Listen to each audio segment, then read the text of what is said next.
¿Se escucha? ¿O tengo que sacarme más?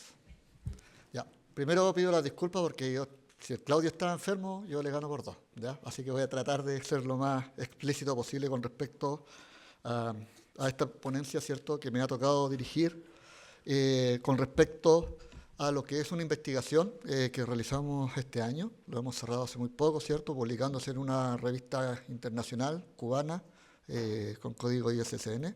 En un tema muy importante que es para Chile en estos momentos, que tiene que ver con lo que es la migración, ¿ya?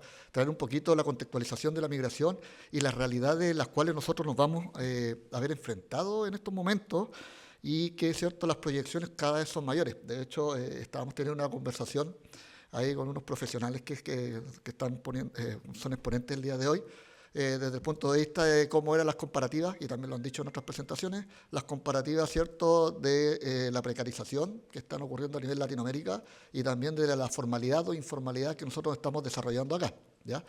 Y si uno empieza a hacer un zoom a este tema en particular, nos vamos a encontrar que tiene mucho que ver con lo que es la migración, ¿ya? Lo que es Latinoamérica.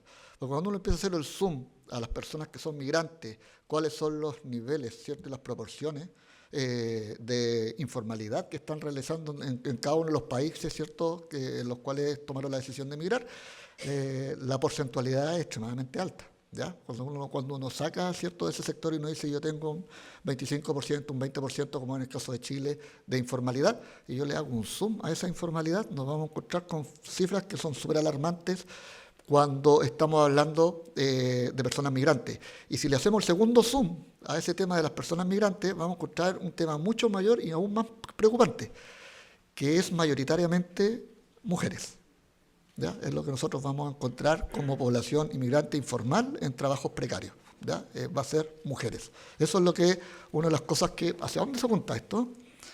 Aquí, ¿ya? Entonces, como nosotros tenemos que empezar a conversar esto, ¿cierto? Estamos teniendo una feminización de la inmigración laboral en Chile. Las mujeres no están migrando a nuestro país para preocuparse, ¿cierto?, del hogar. No, ese no es el objetivo. El objetivo es trabajar. Para eso están migrando a nuestro país.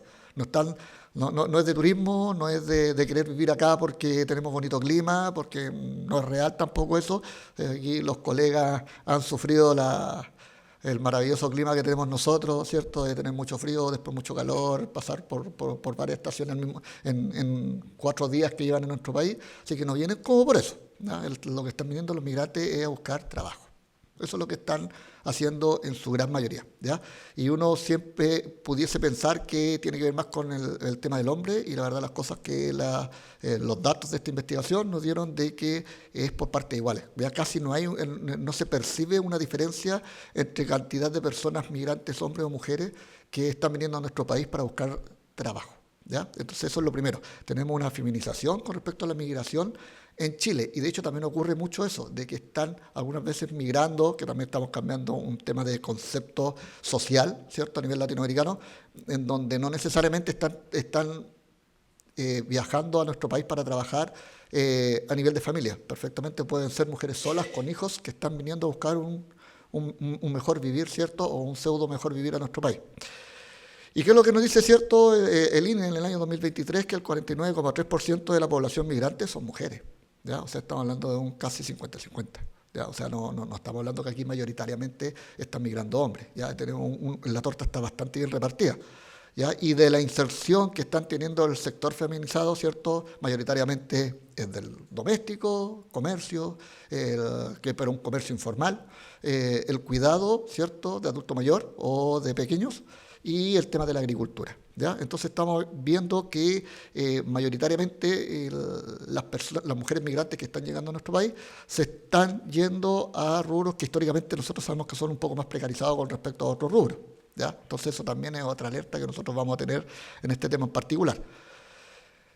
Cuando nosotros empezamos con el estudio, ¿cierto?, empezamos a hacer, como les dije, el otro zoom, y empezamos a ver, ok, de este 49% de mujeres migrantes que están trabajando acá en nuestro país, ¿cuál es el nivel de porcentualidad de informalidad que están teniendo las mujeres de la investigación que nosotros realizamos? Y nos encontramos con el alarmante número de que el 72% son trabajadoras domésticas, ¿ya? Y de esos 72% mayoritariamente es trabajo informal, ya de lo que nosotros nos vamos a encontrar acá, cuando empezamos a hablar de mujeres migrantes. Como es mayoritariamente trabajo informal, tenemos una escasa cobertura del seguro de accidentes del trabajo, ¿cierto?, para las personas que estén en este tipo de condición laboral y por ende, ¿cierto?, cuando ocurre algún tipo de accidentabilidad, ¿cierto?, enfermedad profesional, ellas no están cubiertas con respecto al mismo.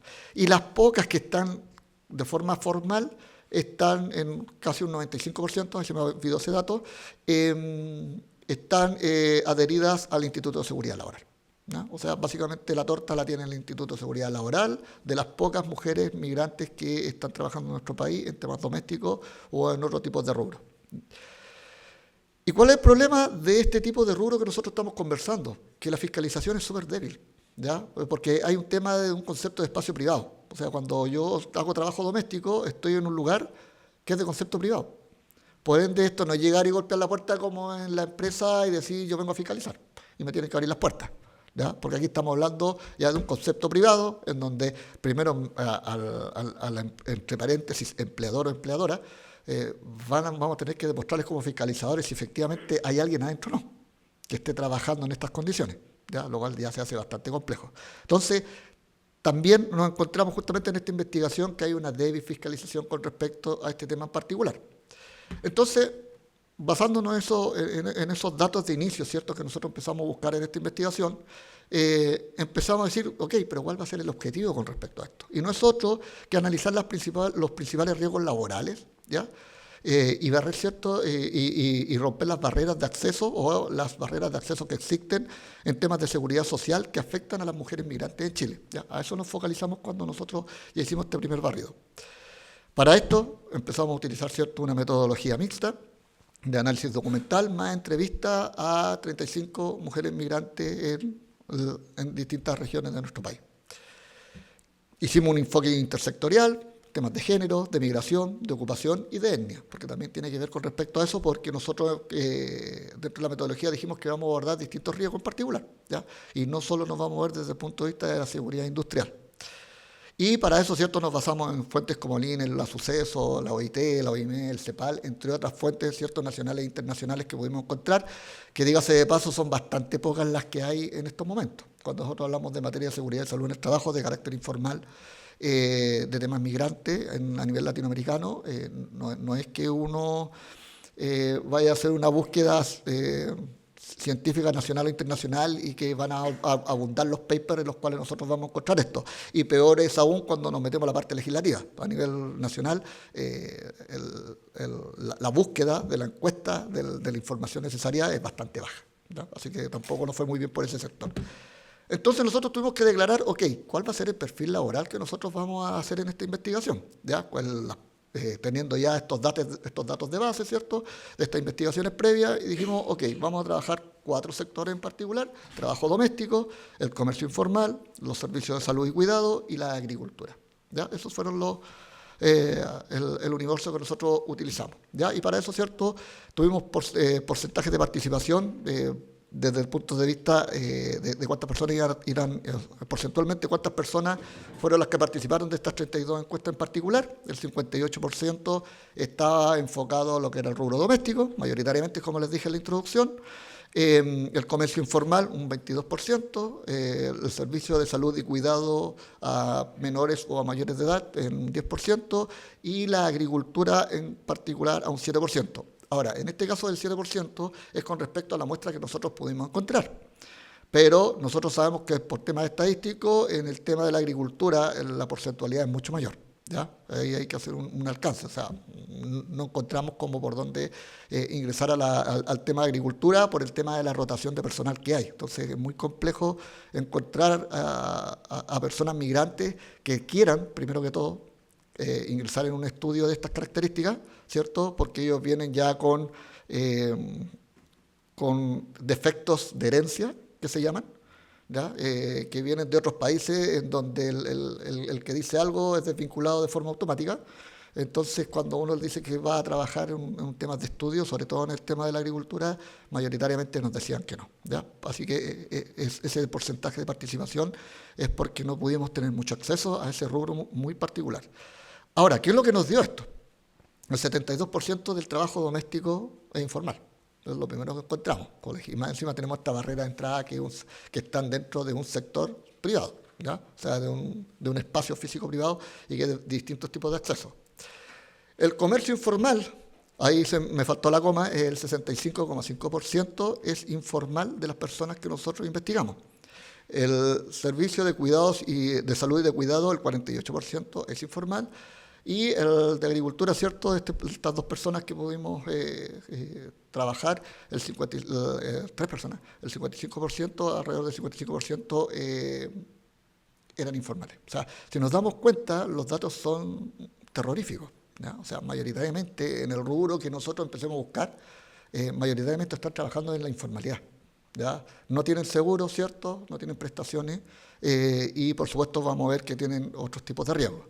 Ahora, hicimos un barrido también con respecto a una encuesta, ¿cierto? Y a una revisión de la literatura y también yendo a terreno, de la exposición de los riesgos básicamente a los cuales están expuestos, ya en temas concepto ergonómico, temas psicosocial y la violencia laboral fue uno de los temas que más se destacaron cuando se hicieron las encuestas en el trabajo doméstico, ¿ya? Justamente por esta falta de fiscalización y de regularización te pueden tratar como quieran. ¿Ya? Y yo no tengo como mucho en dónde ir a reclamar porque estoy informal. Y muchas de las personas que entrevistamos estaban no solo en la informalidad laboral, sino en la informalidad legal dentro del país. ¿Ya? Por ende tampoco podían ir a reclamar mucho. Los empleadores saben esa condición y por ende hay un sobreabuso con respecto a las trabajadoras, ¿cierto?, que están en este rubro muy particular como el trabajo doméstico. En el caso del comercio informal, no ocurre tanto acá en la quinta región, igual hay, pero nosotros vamos, no sé, a Santiago, a Estación Central, y caminar por algunas calles de Santiago simplemente se hace imposible porque hay un comercio informal atroz, ¿cierto? Y en donde mayoritariamente ese comercio informal es de personas migrantes, ¿ya? Y si nos vamos al foco en particular de la mujer inmigrante, tenemos conceptos como la fatiga, ¿cierto? Por las condiciones en las cuales están haciendo el comercio informal, llegan muy temprano, se van muy tarde. Chile es un país de extremos de temperatura y de condiciones ambientales, ¿cierto? Estábamos conversando el día de ayer, fuimos a San Felipe, y nosotros sabemos qué ocurre en San Felipe, aquí Marcela de San Felipe, cuántos grados están expuestos al comercio informal en enero, por ejemplo. ¿Ya? Perfectamente puede estar en los 40 grados, 42 grados, ¿cierto?, a la sombra. Y generalmente el comercio informal hay un cierto horario en donde está a la sombra y el otro a plena luz del sol. Entonces, el tema de la fatiga, desde el punto de vista de muchas variables, ¿cierto? Fatigas desde el punto de vista psicológico, fatigas desde el punto de vista de las condiciones ambientales a las cuales estoy expuesto, ¿cierto? Hay diversas fatigas a las cuales van a estar expuestos el tema del comercio informal. Temas de inseguridad es una de las variables que no habíamos tomado en consideración, porque de repente nosotros estamos como muy encasillados con lo que es el tema de seguridad industrial, higiene, ergonomía, y se nos olvida que el espacio de la inseguridad al final es un tema que se tiene que tratar, ¿cierto? El tema de los robos, ¿cierto? El tema de la inseguridad laboral, hay inseguridades de distintas variables, y esto te van generando aspectos psicosociales que se te van generando a través del tiempo, ¿ya? Y por supuesto, en el caso del comercio informal, hasta exposición a químicos, en algunas encuestas nos salió, y nosotros dijimos, ¿químico por qué? Y claro, sí, pues efectivamente, algunas personas en el comercio informal venden cloro, venden temas de artículos para el aseo del baño, y son manipulación de aspectos químicos que el comercio informal es bastante normal. ¿Ya? Uno siempre como que el comercio informal lo asocia más a ventas de comida o temas de embelecos, de dulces, pero también hay otro comercio informal que cuando nos contaban las señoras que ellas van a una feria, se instalan y colocan su carpa y tienen ahí un cloro, Poet, voy a hacerle propaganda a la marca, aunque no me sé los productos, ¿cierto? Insecticidas y otros tipos de cosas que están expuestos en todo momento con ningún tipo de regularización, ni en el transporte, ni en la manipulación, ni en el almacenamiento. ¿Ya? Así que también nos encontramos con eso en esta investigación. Y también los servicios de salud y de cuidado, se habló mucho de lo que es el estrés, salía harto en la encuesta, y después cuando hicimos el focus group nos explicaban el estrés de la responsabilidad que tiene que ver con respecto al cuidado de adulto mayor sobre todo, más que de niños. ¿Ya? Eso nos llamó la atención y ahí como que hicimos un zoom que dijimos, esto da para otra investigación. ¿Ya? Porque el nivel de estrés que te genera, el nivel de responsabilidad de cuidar a adultos mayores enfermos, que en cualquier momento puede ocurrir una desgracia. ¿Ya? El nivel y que estadísticamente no es tan difícil que ocurra, porque generalmente cuando ya tenemos atención de adultos mayores es porque tiene ya hartas patologías existentes y tiene una alta probabilidad, ¿cierto?, de deceso. Entonces es súper complejo ese tema, que no lo quisimos abordar en este tema en particular porque ya nos íbamos a ir a otra rama, que aquí Cristian perfectamente podría tomarla porque ya es más desde las materias de la psicología laboral. También se habló en el tema de salud, el tema de los turnos extenuantes y de las agresiones a las cuales están expuestos, porque también nos indicaban de que en el caso de los menores, era este caso particular, generalmente los menores que cuidan tienen trastornos de alguna naturaleza. ¿Ya? Y entre esos trastornos también existe el tema de violencia verbal, el tema del trastorno de violencia física, los cuales están expuestas las trabajadoras inmigrantes, y que también volvemos a esta misma rueda repetitiva, ¿cierto?, con respecto a que por la falta de fiscalización y la falta de normalización laboral hace de que ellas tengan que aceptar muchas cosas que en nuestro país, con nuestra cultura del año 2025, son simplemente inaceptables. ¿Ya? Para ellos, muchos de esos tenemos que empezar a pensar en un Chile hace 30 años atrás. ¿Ya? No pensemos en el Chile de hoy, en donde no aguantaríamos ni el 1% de las cosas que ellas tienen que estar aguantando cada día en su puesto de trabajo. Y el tema de la agricultura, sobrecarga física, riesgos químicos, radiación UV y otros que encontramos en esta investigación. Cuando nosotros empezamos a hablar ya derechamente de lo que era la exposición a los riesgos laborales, ¿cierto? Entonces empezamos a hacer un barrido con respecto a toda esta encuesta, a todos estos datos que nos empezaron a dar, y nos empezamos a encontrar que el popurrí de posibilidades de riesgo a los cuales van a estar expuestos eran casi el listado completo que tienen aquí los amigos del ISP. Es como que lo encontrábamos todos. ¿Ya? Aquí, si hubiera puesto todos los que encontramos en distintos niveles de proporcionalidad, hubiera ocupado como 3 slides en eso. Básicamente están expuestos a todo. Entonces los tratamos de agrupar conceptos desde los diseños ergonómicos, ¿cierto?, de los movimientos repetitivos, temas musculoesqueléticos, manejo manual de carga o manejo manual de pacientes para los cuidados de personas, desde el punto de vista del riesgo psicosocial, el estrés, desde el punto de vista de los malos tratos, ¿cierto?, de los tratos vejatorios con respecto a su calidad humana, son súper potentes, y también desde el tema del químico, cuando nos vamos a la agronomía, nos vamos al comercio informal, temas de químicos, temas de violencia laboral, en la atención, ¿cierto? Porque hay un tema de atención cliente. Aquí veo varios amigos del área de la salud, saben lo que es la violencia de la atención al cliente. Cuando estás en el comercio informal, si imagínate, estás en un hospital con ¿cómo se llama? Un box y con una cobertura de mica para atender a la persona afectada, te tratan de agredir. Imagínate lo que es cuando estás en un carrito en la calle a 20 centímetros de un cliente. ¿Ya? El tema de la violencia es súper preponderante para ellos en particular. Y después viene la violencia laboral per se que hacen los empleadores con respecto a ellos por las condiciones, ¿cierto?, de no estar regularizados en nuestro país o que trabajen de carácter informal. ¿Ya? Que también ellos se están exponiendo. Por ejemplo, el trabajo doméstico, 72% de informalidad, por ejemplo, sin algo tan simple como las pausas, ¿ya? O sea, como lo que hablaba un colega de cerrar un rato los ojos, mirar 6 metros arriba, ¿cierto? Como decía Claudio, hacer un respiro con respecto al mismo, aquí vamos, horario extensivo enorme, ¿cierto? Por justamente que la mayoría está en una informalidad y que no se puede dar prestaciones para esto. Las principales enfermedades profesionales que se han reportado dentro de estas personas, ¿cierto? Y que se pudieron hacer distintos tipos de cuestionarios en esta investigación para validar las que efectivamente pudiesen tener una tendencia a eso, sin pasar, por supuesto, por un médico y tampoco por un organismo administrador, porque están de carácter informal, pero para validar la percepción de las personas que se investigó con respecto a si qué tan real era o no.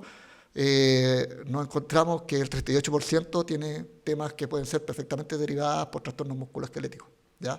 De estas personas que fueron investigadas, por temas de posturas prolongadas, por sobrecargas físicas que realizan y por ausencia, ¿cierto?, de algunas pausas, ¿cierto?, con respecto a trabajos sobreforzados o ángulos no establecidos, establecidos que van a hacer daño, en lo que hablaba Claudio en su ponencia anterior, ¿cierto?, que esto es de la forma natural en la cual nosotros tenemos que estar trabajando. Lo otro que encontramos también tenía que ver con respecto a enfermedades respiratorias. Aquí tenemos que ser un poco más cuidadosos con respecto a eso, porque tendríamos que hacer investigaciones mucho más profundas, ¿ya?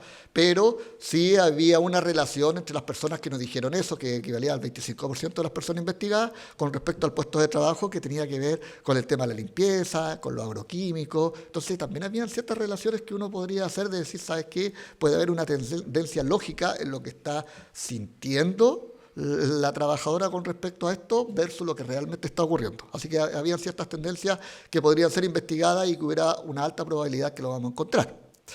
Y el tema del estrés y la depresión es uno de los temas más complejos de abordar. ¿Por qué?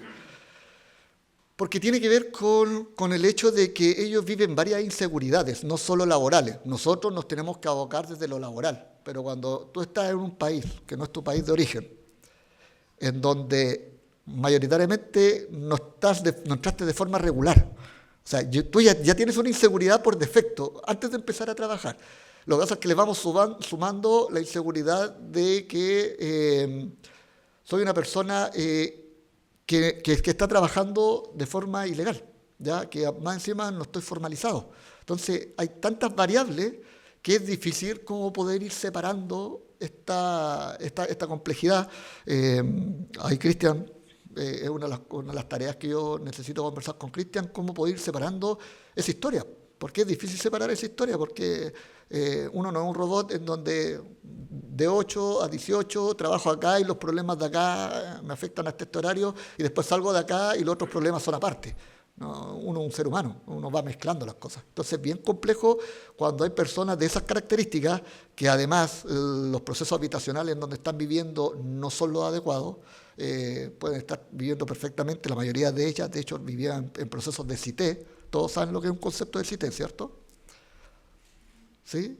¿Sí? Todo lo que sabemos con un CITE. Los profesores no. Bueno, un CITE es un sector chiquitito donde viven 1.000.000.000 de personas, todas hacinadas unas con otras y que arriendan personas acá, ¿ya? Y que es un abuso que tienen unos desalmados con respecto sobre todo a los inmigrantes ilegales.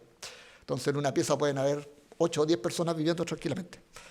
Entonces, también tenemos ese concepto, que lo que tenemos que abordar. Entonces, cuando nosotros nos metemos en el tema del psicosocial, es súper complejo de abordar porque ellos están pasando por varios procesos al mismo tiempo. No solo desde el punto de vista laboral, que no lo queremos disminuir, pero que no es el único proceso de vida que es tan complejo que están pasando en estos momentos, ¿ya? El tema de si no me van a desvincular mañana y que no le va a pasar nada a mi empleador, el proceso de que si me van a encontrar y me van a deportar a mi país, el proceso de mi hijo que está estudiando, pero tengo que dejarlo estudiando, pero ¿cómo lo voy a buscar? Porque es muy chiquitito. Son varios procesos que están viviendo a la vez, que es súper complejo y eso nos dimos cuenta en esta investigación de abordar el tema psicosocial. Ya era muy complejo por todos los procesos que estaban viviendo. Y después empezamos a hablar de las barreras de entrada, ¿no? Porque las mujeres migrantes tienen barreras de entrada. Primero, del desconocimiento de los derechos, ¿cierto? No tienen ni idea de lo que es la ley 16.744, no tienen ni idea, ¿cierto?, de cuáles son los seguros a los cuales nosotros estamos cubiertos, no tienen ni idea de lo que es el tema de la previsión social. O sea, hay mucho desconocimiento con respecto a eso y ahí vienen los desalmados que abusan de ese desconocimiento y que el caso contrario que también ocurría es que también hay personas que no son desalmadas, todo lo contrario, que dicen, como tú no conoces estos derechos fundamentales básicos, difícilmente yo te puedo traer a trabajar acá. Entonces yo necesito primero capacitarte. Y ahí empieza esa decisión de si ocupo recursos para una nueva trabajadora o no. Y ahí esa es una barrera de entrada súper importante que tienen las trabajadoras migrantes. De ese desconocimiento del derecho, a nivel general, ¿cierto?, el 68% de los migrantes tienen desconocimiento de derechos, y cuando yo hago el zoom a las mujeres migrantes, ¿cierto?, por estadísticas, por encuestas y también por la investigación, basado en un modelo matemático, llegamos que el 75% de ese 68% es mujer. ¿Ya? Hay un desconocimiento aún mayor. Es una mujer migrante, tiene mucho mayor desconocimiento de los derechos que un hombre en particular, ya migrante. La barrera idiomática también es un tema importante. Uno se le puede venir al tiro a la mente el tema de las personas haitianas, ¿cierto?, porque hablan otro idioma, pero no es la única barrera idiomática. ¿ya? De hecho, nosotros lo hemos vivido con los profesores acá de Colombia, hablan español. Pero hemos tenido que tener mucho cuidado en conversar, en hablar. Nosotros somos un país de modismo. Ahí la profe Marcela, yo le conocía ese dicho, por eso me puse a reír, porque somos de muchos modismos nosotros, ya interpretamos muchas palabras, y eso también es una barrera idiomática. Ya no es solo el inglés, el creol, no. Esa es la barrera idiomática más fuerte. Pero también existen otras barreras de entrada idiomática con respecto a que uno va a decir, un empleador puede decir, yo no tengo tiempo como para empezar a explicar, ¿cierto? A las personas qué significan cada una de las cosas que yo voy a hacer. Así que en realidad no me voy a hacer mucha mala sangre, eso es lo que dicen los empleadores, y mejor contrato chileno. U otro tipo, ¿cierto?, de migrante de que esté más arraigado con la idiosincrasia y con el vocablo raro y rápido que tenemos los chilenos. ¿Ya? Porque hay que decirlo, somos conocidos por hablar rápido, hablar con mucho modismo, y casi todos los migrantes nos reclaman que no nos entienden la mitad de lo que hablamos, ¿cierto? Y todos sabemos que es verdad. Permiso. También encontramos el tema de la discriminación en las barreras de entrada al denunciar, aquí bajamos un poco más, y desde el punto de vista del acoso laboral, ¿cierto? Nos encontramos con un problema súper particular, que aquí entrevistamos solo a las mujeres migrantes, que una de cada 3 mujeres migrantes de este estudio que hicimos nosotros indica de que ha tenido temas de acoso laboral y acoso sexual, ¿ya? Derechamente. O sea, 1 de cada 3 inmigrantes mujeres está teniendo ese tema que es súper complejo, que uno podría decir, nosotros como país superamos este problema hace muchos años atrás, y la verdad las cosas que no estamos ni cerca de superarlo. ¿Ya? Hay distintos tipos de rubros, puede que yo tenga una experiencia de ciertos rubros particulares que básicamente casi nunca ocurre esto, pero cuando le hacemos el zoom a los rubros a los cuales nosotros hicimos la investigación, temas domésticos, temas de agricultura, cierto, temas de comercio informal, el tema del acoso laboral, el acoso sexual es muy recurrente. ¿Ya? Entonces estamos viendo en esta investigación, que es súper complejo, la historia de vida que están teniendo las mujeres migrantes en nuestro país. ¿Ya? Esto no es como para enorgullecerse mucho, ¿ya? O sea, porque nosotros somos los anfitriones, o sea, no le podemos echar la culpa al de al lado. Nosotros como anfitriones, aquí lo estamos mostrando que claramente no somos muy buenos anfitriones con las personas migrantes en nuestro país, ¿ya? Entonces, como les decía, 1 de cada 3 mujeres, ciertos migrantes reporta un proceso de acoso, ¿cierto? Y la mayor incidencia en trabajos domésticos y temas de cuidado es donde más tenían acoso laboral, ¿ya? Y sexual. Donde más se reportó dentro del grupo, es donde más tuviesen acoso. Imagínense el tema del trabajo doméstico, dentro de la casa, o sea, súper poco visible, nadie te ve, es 1 contra 1 básicamente, ¿cierto? Es súper complejo de abordar, más encima yo estoy de carácter informal, es todo cuesta arriba para la mujer migrante con respecto a esto. O sea, son datos súper complejos de abordar, pero que nosotros queríamos traer a la realidad de la investigación, de que esta es la foto real de lo que está ocurriendo en nuestro país con nuestras mujeres migrantes. El 80% declara algún tema de afectación a la salud mental, ya desde temas de estrés, temas de acoso, temas de mobbing, temas de burnout, que habló el profesor Cristian el día de hoy. El 80% de las personas que investigamos, mujeres migrantes, dijo que tiene algún tipo de afectación. ¿Ya? O sea, y dijimos que de ese 80% de esas mujeres que nosotros investigamos, recuerden, más del 70% no tiene cobertura. O sea, nadie está viendo este tema con ella. ¿Ya? Ellas están solas con este tema. No tienen un especialista, no tienen un organismo administrador de la ley, el 72% de este grupo de estudio, que la esté apoyando. O sea, estamos haciendo esta investigación, tienen problemas ergonómicos, no estamos viendo temas ergonómicos con ellas. Ellas están ahí a la deriva, tienen problemas de temas de salud mental, nadie lo está viendo. Tienen temas de seguridad, nadie lo está viendo. Están expuestos a químicos, nadie lo está viendo. Esa es la realidad en la cual se están viviendo en estos momentos. Existe una doble carga laboral, ¿cierto? Porque tienen que hacer labores, que eso es más transversal para la mujer, más que para la mujer migrante. Aquí yo le sacaría un poco el apellido, pero como esta investigación es de mujeres migrantes, el tema del concepto de que ahora la mujer trabaja y se hace cargo de la casa, y uno por más como hombre que quiera llevar una bandera y decir que nosotros también aportamos en la casa, la verdad es que somos bastante inútiles y le ponemos empeño, pero por más empeño que le coloquemos no llegamos al 50-50, ¿cierto? Mayoritariamente lo que hacemos nosotros viene por detrás ordenándonos porque lo hicimos mal, ¿ya? Y eso es una realidad de que nuestras competencias son un poquito más bajas en esas características. Entonces, la mujer migrante está con un tema de acoso laboral, ¿cierto? Todo lo que hemos conversado el día de hoy, y además después tiene que llegar a hacerse cargo de las labores domésticas, ¿ya? Entonces tenemos también un tema de doble carga y, como hablamos antes, cierto, temas de estrés crónico, ansiedad, depresión y otros tipos de cosas que se pudieron ir determinando en esta investigación. Y entonces, ¿cuál es la discusión general, cierto?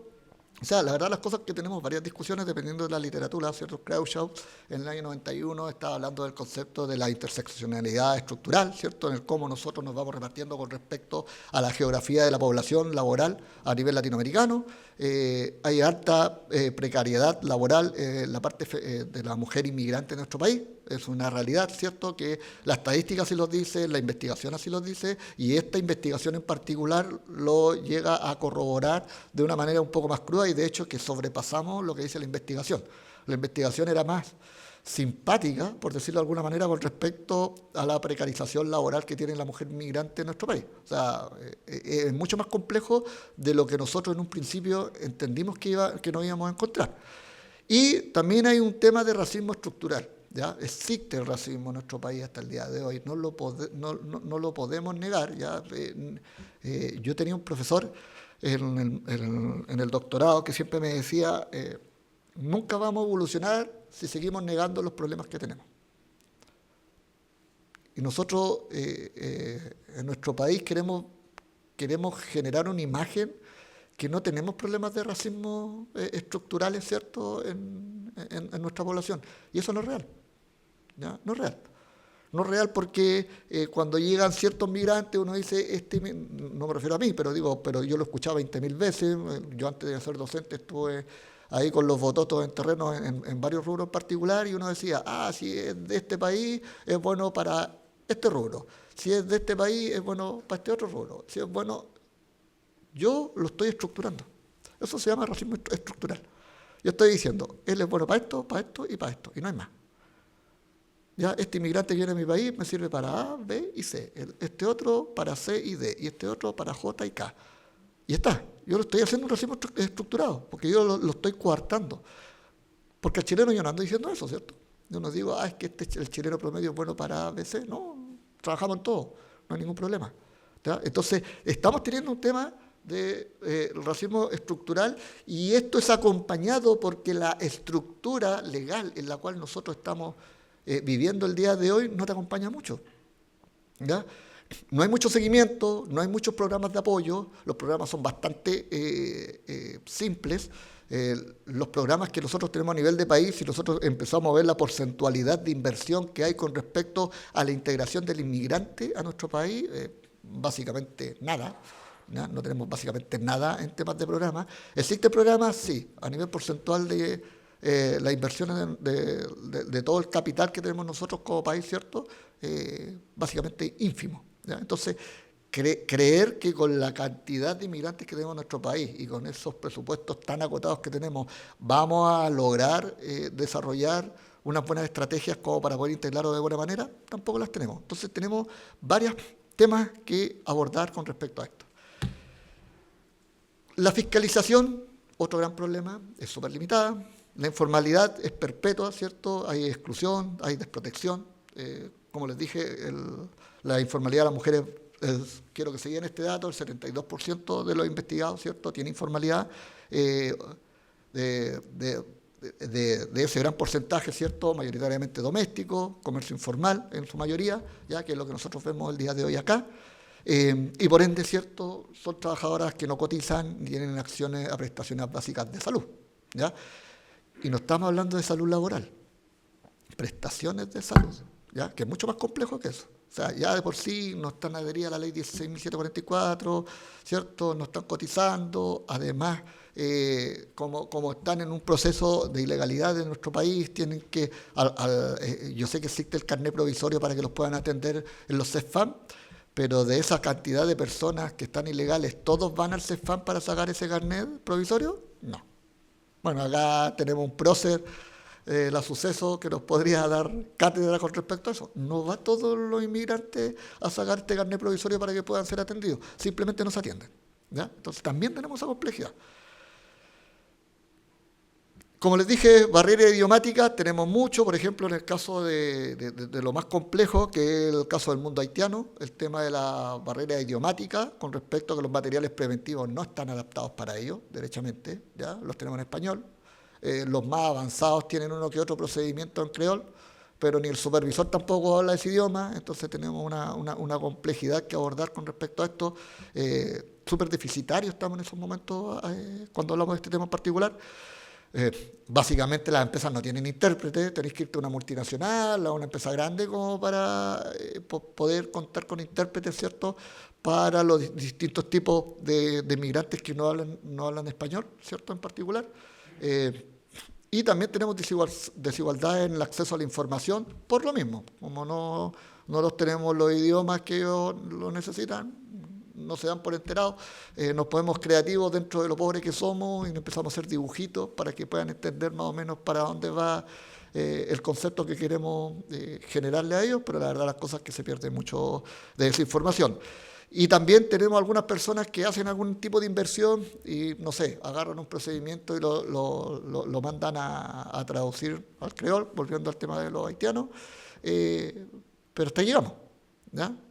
Y cuando hacemos una adecuación ya se nos acabó el presupuesto porque en realidad pillamos una sola vez en buena onda al jefe y después ya no podemos hacer la actualización del que está en creol, así que lo mantenemos a través del tiempo, ¿cierto? Ocurre mucho.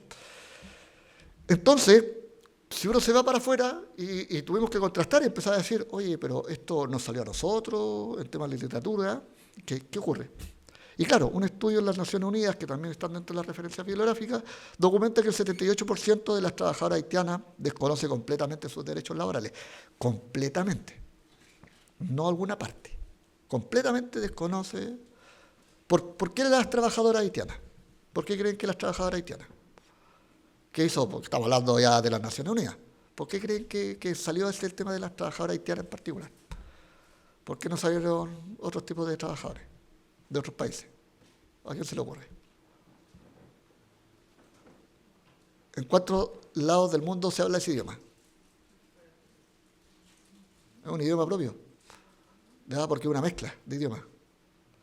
Por eso que salió ese, porque a donde iban a España, iban a Argentina, iban a Chile, iban a Perú, y siempre era la misma tendencia. Desconocían, esto ya a nivel internacional, ya nos salimos de la investigación como para poder validar, y era la misma tendencia. Lo mismo que nos ocurre a nosotros está ocurriendo en todos lados, ¿ya? Ellas están súper desprotegidas, indistintamente del país en donde ellas estén realizando actividades laborales, ¿ya? Eso es lo que dice las Naciones Unidas, ¿sí? Que es una cifra significativamente superior al promedio de otros tipos de comunidades inmigrantes en Latinoamérica, ¿ya? Es extremadamente diametral con respecto a eso. Cuando hablamos de temas de los riesgos invisibles, ¿cierto?, en los cuales están expuestas las trabajadoras inmigrantes en nuestro país, invisibilización institucional, todos sabemos que hay un problema, pero nadie se está haciendo cargo de este problema. Lo estamos invisibilizando, ¿cierto?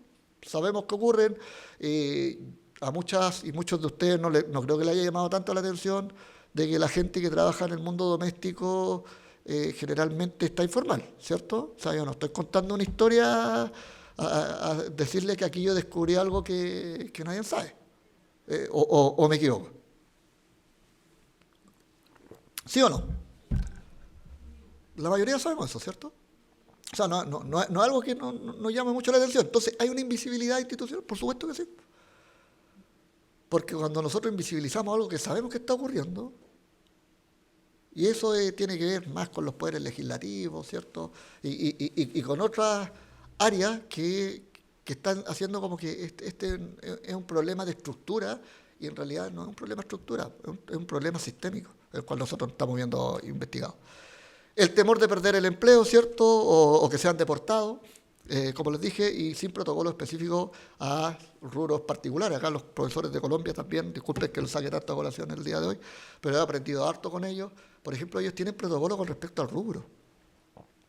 Ya, salgamos de este poquito porcentaje que estaba trabajando con todas las condiciones laborales existentes. Nosotros sacamos un protocolo para todo, para indistintamente el tipo de rubro. Entonces nosotros decimos, temer, para todo el mundo temer. Como que no hubieran diferencias psicosocial. Todo el mundo psicosocial. Y si nosotros nos empezamos a conversar los temas psicosociales que tiene, por ejemplo, acá el amigo Pedro del área de la salud, los temas psicosociales que tienen él con respecto a mí, que yo soy de la educación, son totalmente distintos. O sea, es el mismo instrumento para los dos.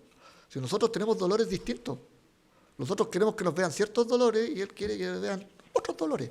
Y si nos vamos a la construcción son otros dolores psicosociales. Y si nos vamos a la minería son otros dolores los que se tienen que tomar. No lo podemos hacer de una forma transversal. Es algo que como país, ¿cierto?, nosotros tenemos que empezar a trabajar.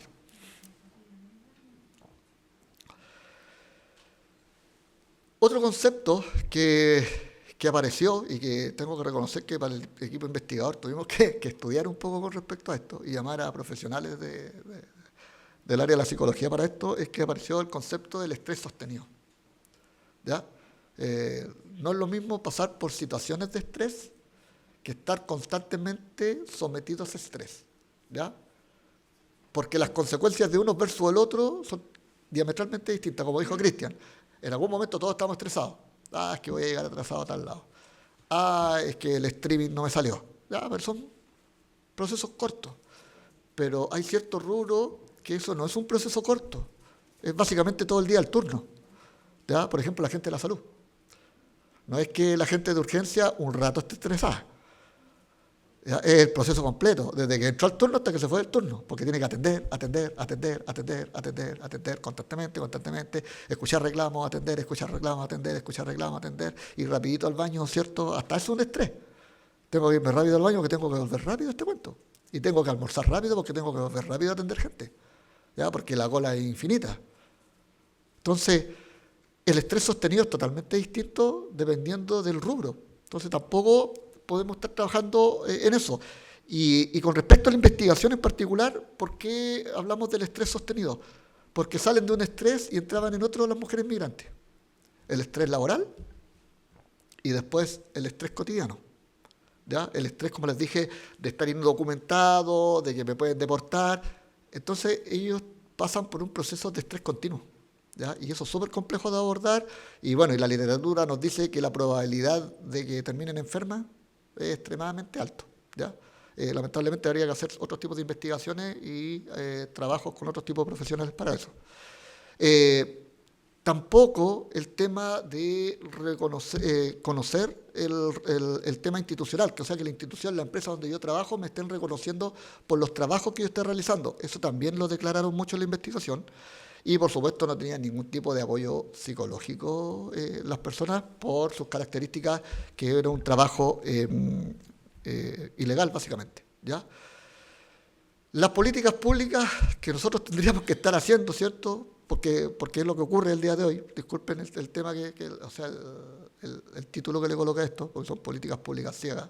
¿Ya? Campañas sin un enfoque de género cultural, ¿ya? Son campañas generalistas, no con la realidad y con las necesidades y con los dolores que tienen las mujeres migrantes. Básicamente no existe un programa de denuncia de accesibilidad para mujeres migrantes, ¿cierto? Porque una cosa que yo puede que esté ilegal trabajando acá y otra cosa muy distinta que se dañen los derechos fundamentales de un ser humano. Y eso está por Constitución. No tiene aquí nos salimos un poco de la investigación desde lo laboral, pero también teníamos un tema de que tampoco tienen un programa de apoyo con respecto a denuncias de accesibilidad, ¿cierto?, para mujeres migrantes, indistintamente si estén regulares o no en nuestro país. Ni el diseño de las campañas preventivas, ni los programas de fiscalización, ni los protocolos de denuncia han sido adaptados a esta nueva realidad cultural. ¿Ya? O sea, mayoritariamente, por supuesto que hay uno que otro se salva, pero tenemos que hablar de generalidades y de mayoría, no están tomando en consideración este tipo de información, que es relevante. ¿Ya? O sea, yo el día de hoy, ¿qué les dije? Casi el 50% de los migrantes son mujeres. ¿Ya? Entonces, y dependiendo del tipo de riesgo que queramos determinar, si nos vamos a riesgo biológico, la parte fisiológica de las personas migrantes con respecto al chileno promedio somos exactamente iguales. Medimos lo mismo, pesamos lo mismo, nuestra etnia es la misma, ¿no es cierto? Entonces no podemos hacer una línea como que el que entra acá se tiene que adaptar porque está en Chile y tú te viniste y tomaste la decisión y vente para acá y tenés que adaptarte. No, estamos en el siglo XXI, no estamos en la época de las cavernas. No podemos tomar ese tipo de decisiones que lamentablemente no se han adaptado para la realidad cultural a la cual nosotros estamos, que hay personas que pueden decir que es buena, hay personas que dicen que les da lo mismo y hay personas que dicen que es mala, pero esa no es la conversación de esta investigación. Es una conversación desde el punto de vista ético, que se le invita a los profesionales. Indistintamente si me gusta o no me gusta. Esto es un tema que tiene que ver con respecto al ¿estamos nosotros adaptando? Porque aquí viene la otra respuesta, que tiene que ver a nivel de conclusiones. Efectivamente, nosotros hablamos que desde el punto de vista ministerial, ¿cierto? Nosotros no estamos adecuando los protocolos, los procedimientos, y soy bastante inquisidor con respecto a eso. Pero cuando yo bajo un peldaño más abajo y me voy a la empresa, tampoco lo estamos haciendo. ¿O sí? Tampoco hemos hecho esas adecuaciones, ¿ya? Entonces, esperar siempre, este es un concepto ético, esperar que nosotros como profesionales siempre tengamos que tener una obligatoriedad para poder adaptar sistemas, tablas, evaluaciones, etcétera, es no conversar con el proceso ético en el cual nosotros nos estamos desarrollando. Como conclusiones, vulnerabilidad en estructura multidimensional, como lo hemos hablado, hay un sector feminizado y que está invisibilizado, y que no tenemos acceso al seguro, como lo indica la ley 16.744. ¿Ya? ¿Cuáles son las recomendaciones que nosotros dimos en esta investigación? Enfoque interseccional, una fiscalización que sea más de carácter intercultural, que existan campañas multilingües, ¿cierto? Por supuesto que partiendo desde casa, ¿cierto? Desde el Estado y bajando hasta lo que es la empresa o las organizaciones con o sin fines de lucro. ¿Ya? Pero tenemos que tener estos tipos de conceptos. Regularización con temas de seguridad social, tenemos que lograr eso. ¿Y por qué digo que tenemos que regular eso? Porque en el sector de la salud sí se pudo. Sí se pueden atender por temas, ¿cierto?, no laborales. En el sector de la salud se les da un carnet provisorio, ¿cierto?, pero se busca y hay un mecanismo como para que la persona pueda ser atendida. Pero cuando nos vamos a lo laboral no existe ese mecanismo. O está regularizado o está solo. No hay un mecanismo intermedio. Y entre medio, ¿qué pasa con ese ser humano? ¿Cómo lo atendemos? ¿Ya? Podemos hacer una discusión filosófica, ética, con respecto al está bien que ingresen o no de esa manera y que trabajen o no de esa manera. Pero al final del día seguimos trabajando con seres humanos. Y, por supuesto, ampliar el tema de los protocolos contra acoso. ¿Ya? Si bien es cierto, ya tenemos algún protocolo, ¿cierto?, que hemos trabajado, este espectro del protocolo tiene que ampliarse porque hay estos temas de invisibilización en temas domésticos y en otros tipos de rubros en donde la fiscalización básicamente es nula, no existe. Si es que no hay una denuncia, simplemente nadie en la vida va a ir a fiscalizar, ¿cierto?, a una trabajadora doméstica. Eso no ocurre nunca. ¿Ya? Entonces, tenemos que también trabajar con respecto a eso. Para eso, prevención inclusiva, formación adaptada y participativa, ¿cierto? Programas multilingües, redes de apoyo entre las trabajadoras para poder fomentarlo y generar, por supuesto, una propuesta institucional de la integración de mutualidades del sindicato, porque acá yo soy un férrimo defensor de los sindicatos. Yo siempre lo he dicho, las cosas nunca han cambiado por simpatía, históricamente, y no solo en Chile, en el mundo. ¿Ya? Nunca las cosas han cambiado porque alguien se despertó buena onda y dijo, ¿sabes qué? Voy a mejorar la calidad de vida de los trabajadores porque me siento una buena persona. Eso nunca existió en la vida. ¿Ya? Toda la historia de la humanidad, todas las mejoras que hemos tenido tienen que ver con respecto a necesidades y a reclamos. Y ahí viene el dicho, porque a mí también me gusta, Marcela, los dichos, que guagua que no llora, no mamá. La guagua que no llora jamás le van a dar las cosas que necesitan, ¿cierto? Entonces, aquí el llamado a los sindicatos a trabajar en esto. La mayoría de los sindicatos tiene trabajadoras y trabajadores migrantes, ¿cierto? Inmigrantes, y con este tipo de capacitaciones, de charlas, de seminarios, somos un poquito, como ustedes saben que yo los digo, menos ignorantes, ¿ya? Porque no podemos tener conocimiento para todo, todos somos ignorantes en algo. Teníamos harta ignorancia con respecto a cómo están viviendo las mujeres migrantes antes de esta charla, y después de esta charla yo ya sé que están pasando cosas que no deberían estar ocurriendo a nivel nacional y por supuesto a nivel latinoamericano. Y por supuesto aquí hay que trabajar con temas de los convenios de la OIT, ¿cierto? La OMI, el Ministerio de la Mujer. Hay varios actores, ¿cierto?, que tienen que participar para hacer una propuesta institucional segura. Como cierre, la verdadera inclusión se mide cuando la seguridad y la salud del trabajo llegan a quienes históricamente fueron invisibles. Esa es la verdadera inclusión, ¿ya? No cuando nos sentimos que estamos incluyendo porque estamos con los que lo están pasando bien, es con los que lo están pasando mal, ¿ya? Y claramente en esta investigación se demuestra que las mujeres migrantes en nuestro país no lo están pasando bien. Es una responsabilidad social, ética, que tenemos que tener todas y todos nosotros, todos los actores, y aquí nos metemos la universidad también. Esto no es andarle pegando palos a todo el mundo y creer que uno no tiene nada que ver en esta historia, porque nosotros como universidad, como les comenté en algún momento, al buscar literatura con respecto a esto, somos bastante pobres.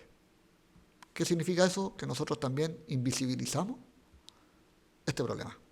Muchas gracias, tengan buena tarde.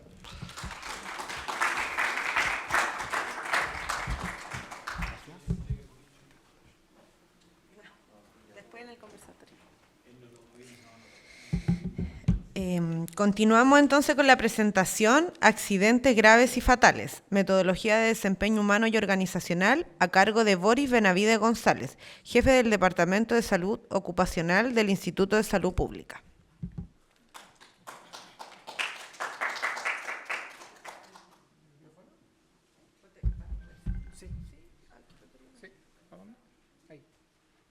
Ahí sí.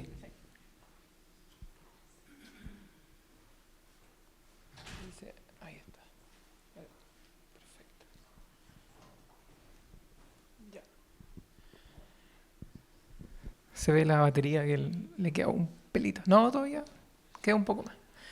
Ya, buenas tardes. Mi nombre es Boris Benavides. Yo soy el jefe de prevención, o sea, el jefe del Departamento de Salud Ocupacional del Instituto de Salud Pública de Chile. El instituto es el órgano referente técnico del Estado, ¿sí?, en materia de salud ocupacional. O sea, en el instituto hay diferentes departamentos y uno de ellos es de salud ocupacional, ¿sí?, que se dedica a hacer referencia con su laboratorio técnico para poder hacer normativas y referencia en términos de salud ocupacional y salud pública. Este es un tema, Boris, mi tocayo, tocó un tema un poco complejo y pesimista, y mi título tampoco es muy positivo que digamos, ¿cierto? Pero vamos a tratar de hacerlo lo más dinámico posible y participativo, porque este horario, ¿ustedes saben qué pasa en el cuerpo en la tarde después del almuerzo? ¿Cierto? ¿Y por qué? Porque la sangre se va al estómago y deja de nutrir el cerebro, por lo tanto nos empezamos a apagar. Por lo tanto yo también fui hábil y voy a empezar a caminar. Voy a subir y bajar y espero. Total, tienen que ver la presentación. Primero, conocerlos, ¿sí? Vamos a hablar del contexto de los accidentes graves y fatales. Cambiar un poco nuestro paradigma en seguridad. Yo sé que estamos invitados por el Magíster de Salud y Seguridad del Trabajo, ¿no? Está muy bien. Por lo tanto, hay ciertos paradigmas que yo espero cambiar en ustedes y puedan hacerle sentido. Esa es mi invitación. Cuarto, presentarles esta metodología que se llama Desempeño Humano y Organizacional, que en inglés es HOP, las siglas. Por último, vamos a ver un ejemplo de un accidente grave y fatal en materia de seguridad del paciente, y por último la reflexión final. Y antes de comenzar, ven en la imagen, me imagino que lo conocen, ¿cierto? No les voy a cantar ni los voy a hacer bailar. Yo soy ariqueño igual que él, ¿sabes? Para los amigos de Colombia no sé si saben dónde está Arica. Y para los demás, ¿dónde está Arica? Exacto. Como el cantante de atrás que levante la mano con ciertas preguntas que les voy a hacer. Y la primera pregunta es para conocerlo. ¿Quién es profesional de prevención de aquí? Que me pueda levantar la mano, por favor. Ya, yo diría un tercio de la audiencia. Por lo tanto, ante esa pregunta yo creo que me la van a bajar un poco más. ¿Quién ha escuchado, qué conocen, lo han escuchado, lo han visto, este tema? Desempeño humano y organizacional. Nadie me levantó la mano. Nuestros amigos de Colombia tampoco han llegado a eso. Ya. Y bueno, y la tercera pregunta es obviamente que no, ¿quién ha implementado esto en su empresa o en su asesoría? Veo que no. Contarle un poquito el contexto. En el mundo, como sale ahí, 8.000, un poco más de 8.000 personas, trabajadores, mueren al día. 337 cada hora. Y cada 10 segundos, una muerte evitable en el trabajo. Esto es cifra 2023. ¿Y en Chile qué pasa? 6 trabajadores fallecen a la semana, producto de un accidente laboral. Un trabajador cada 12 horas laborales en el trabajo.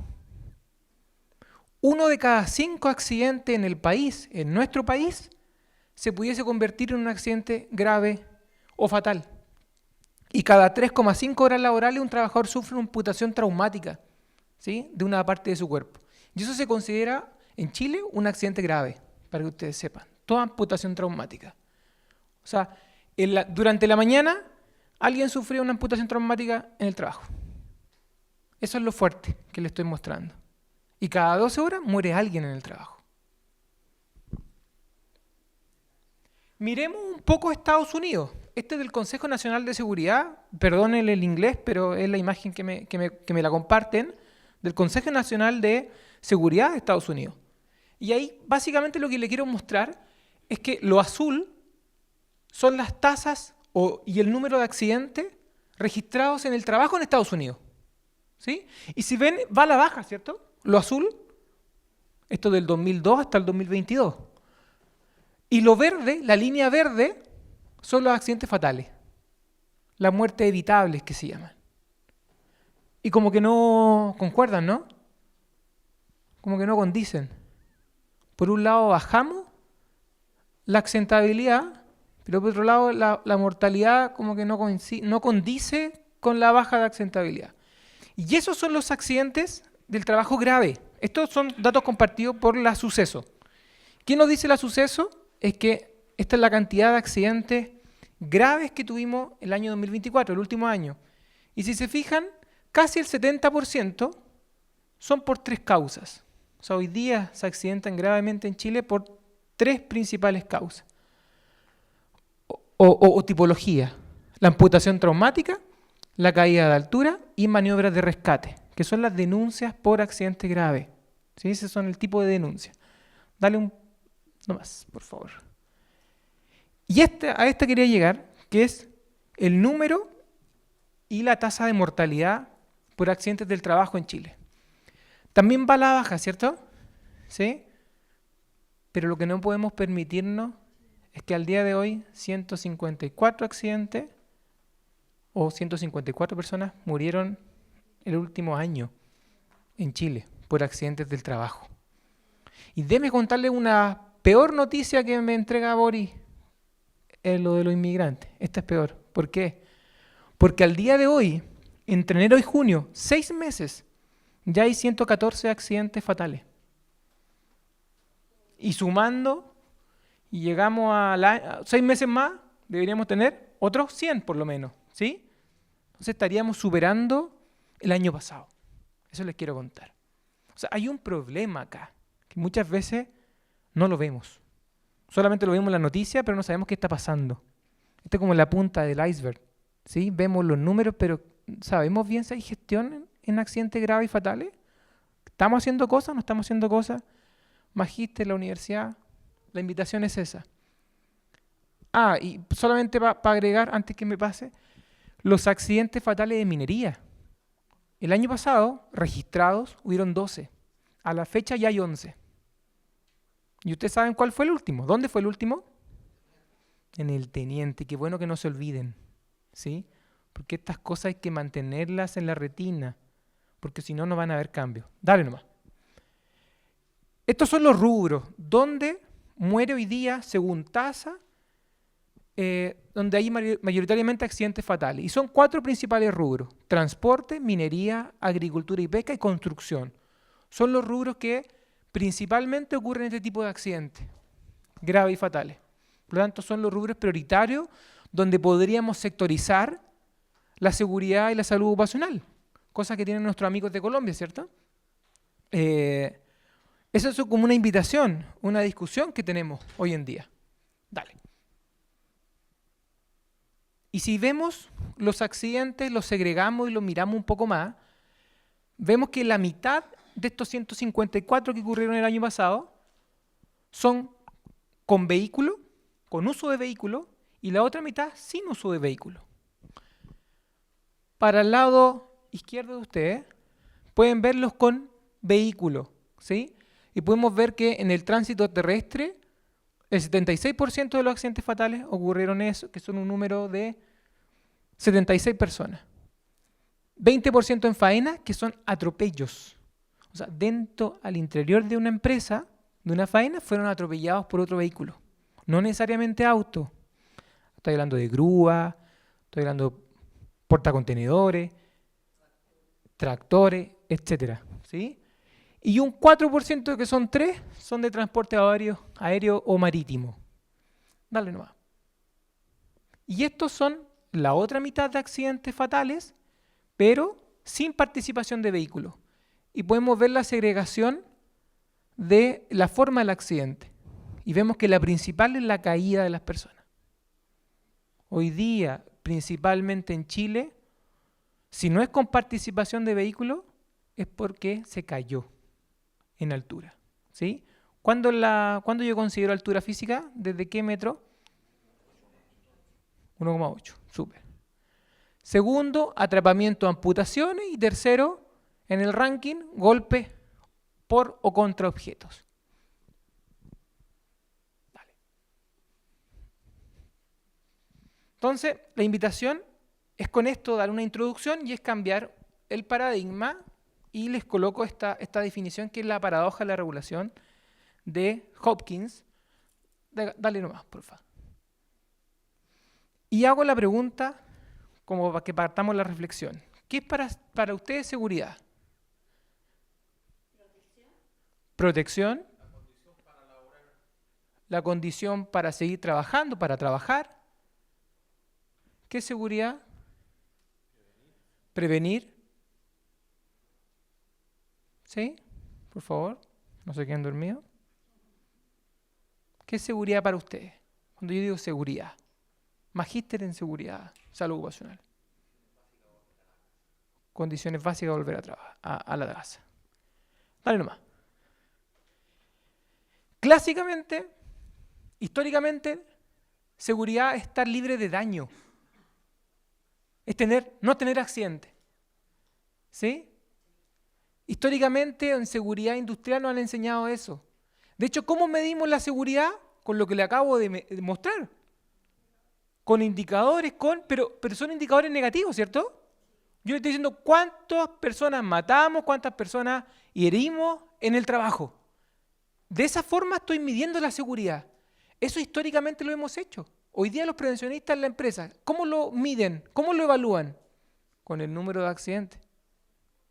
Ya, un cambio de paradigma súper importante la definición que les traigo acá. La seguridad no es la ausencia de accidentes. La seguridad es la presencia de capacidad, aprendizajes y defensas. No mejoramos la seguridad eliminando cosas malas, sino más bien mejorando nuestro sistema, proceso, planificación y operaciones. O sea, la seguridad la hacemos todos nosotros, todos los días. La seguridad la hago al subir y al bajar la escalera, al subirme al auto y manejar correctamente, a que el trabajo esté señalizado. O sea, la seguridad la hacemos todos. Es una capacidad, es adaptabilidad. Debemos darle el lado positivo y no el fallo. No medir lo negativo. No esa es la seguridad.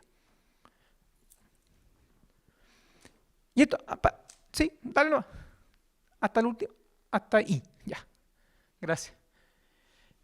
Este también me gusta mostrarlo, que es sobre todo para los que son de prevención.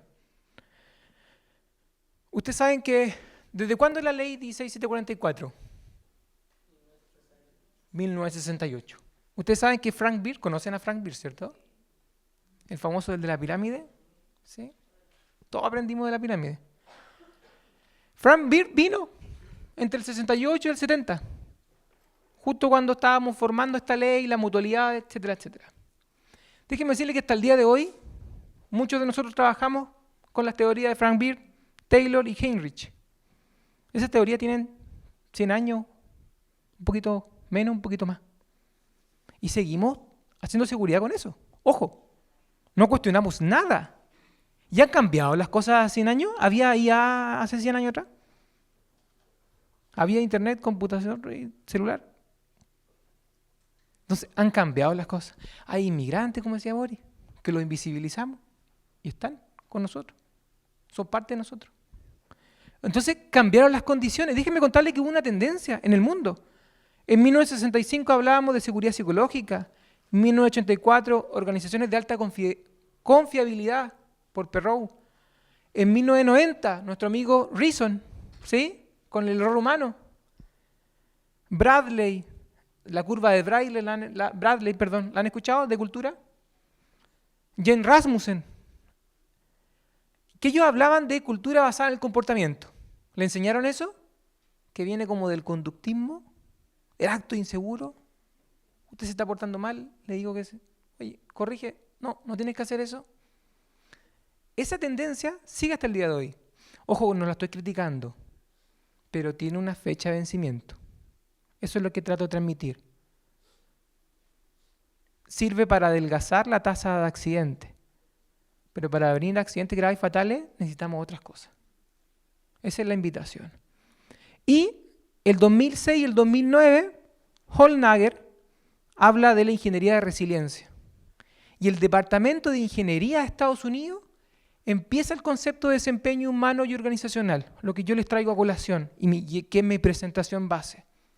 Ellos empiezan, el Departamento de Ingeniería, no quieren tener accidentes fatales ni graves y sobre todo de alto impacto.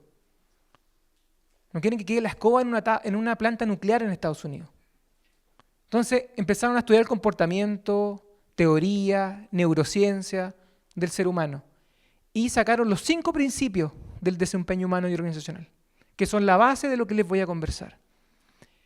Y los siguientes autores son los últimos, Decker y Conklin, uno australiano y el otro estadounidense, empiezan a tomar estos 5 principios del HOP, que les voy a decir, y los actualizan metiéndole un poco de psicología, neurociencia, a la actualidad. Y esto no tiene más de 15, 20, hasta 30 años como máximo. ¿Sí? Y esto se implementa hoy día en el mundo. No es que lo que yo estoy diciendo no se haga. No se haga acá, tal vez. De hecho, hay empresas en Chile que lo están haciendo. Y por otro lado, el lado de aquí, hablo de la ciencia de la seguridad, cómo ha ido cambiando. Partimos de una ciencia de la seguridad por cumplimiento. ¿Se acuerdan o no? Tenemos que cumplir decreto, procedimientos, firma, capacitación, o sea, burocracia. Pasamos después a un concepto de cultura.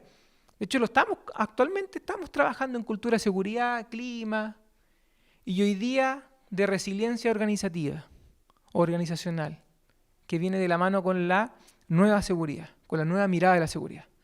Dale, por favor. Y déjenme decirles que los accidentes graves y fatales son cisnes negros. Así los llamamos nosotros. Son atípicos o anormales dentro del proceso de trabajo. Son complejos en sí. No los podemos simplificar. No es que la persona se equivocó y porque se equivocó tenemos que corregirla y así se va a acabar el accidente grave y fatal para la próxima vez. No es así. Y se esconden que esto es súper importante que lo sepan, en el trabajo diario y cotidiano, en las faenas que se hacen todos los días, que se repiten todos los días, que el trabajador es experto en la tarea. Ahí se esconden los accidentes graves y fatales. No en las faenas que se hacen una vez a las 500 o cada cierto tiempo, porque esas son las que más se planifican, son las que más se miran, y por todo, por planificación, por proceso, por la gerencia. En cambio, las tareas que se hacen todos los días de forma cotidiana son las que menos miramos. ¿Por qué? Porque confiamos en las personas. ¿Quién sabe más hacer la tarea? ¿Una persona que lleva 10 años o yo que soy nuevo? El trabajador.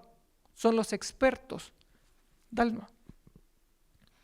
Y la paradoja de la regulación ya la vengo hablando, que tiene que ver con eso. Esto es un gráfico también de Estados Unidos, pero un poco más antiguo, hasta el 2019. Lo gris es la fatalidad y lo negro es la accidentabilidad. Si se fijan, se cruzan en algún momento, pero la fatalidad sigue mantenida en el tiempo. O sea, no es lo mismo que me daña lo que me mata. Eso tenerlo súper en consideración. No es lo mismo un accidente menor, el común y corriente de los accidentes, que el accidente que termina con la vida de una persona.